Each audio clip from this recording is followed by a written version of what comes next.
Boko Haram's 15-year war against Christian education in Nigeria. For over 15 years, since 2009, the extremist group Boko Haram has waged a violent campaign in northeastern Nigeria against everything it considers Western education. The group's very name, in Hausa, the local language, means Western education is forbidden.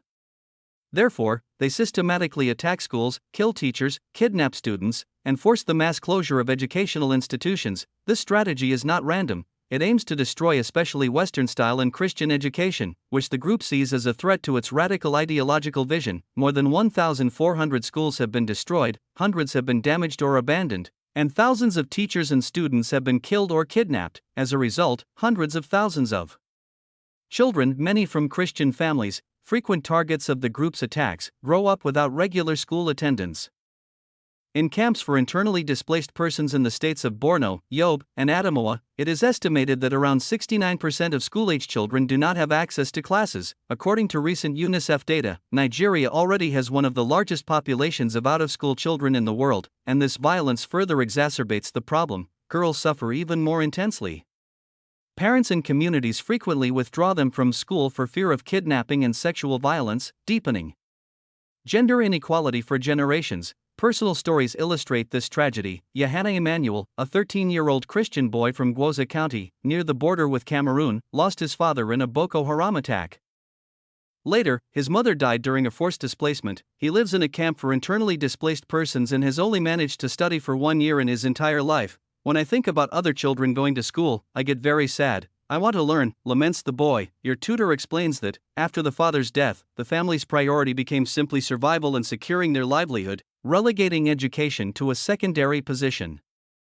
Experts warn that this destruction of education is a strategic weapon. Without school, children become more vulnerable to recruitment by the militants themselves, to extreme poverty, and to a lack of opportunities.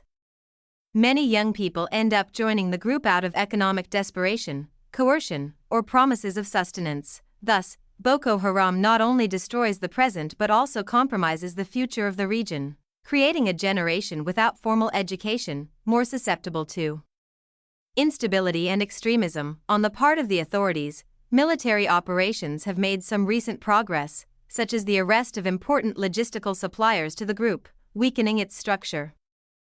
Even so, rebuilding the education system requires much more: effective governance, financial resources, and long-term planning. Meanwhile, humanitarian organizations advocate for alternative models, such as informal literacy programs, to ensure that children at least learn the basics and have some chance of progressing in the future. In short, Boko Haram's war against education is not just an attack on buildings and books, it is an attempt to shape the ideological, religious, and economic future of northeastern Nigeria, eliminating opportunities for millions of children, especially Christian children, and sowing even more violence and poverty in the coming decades.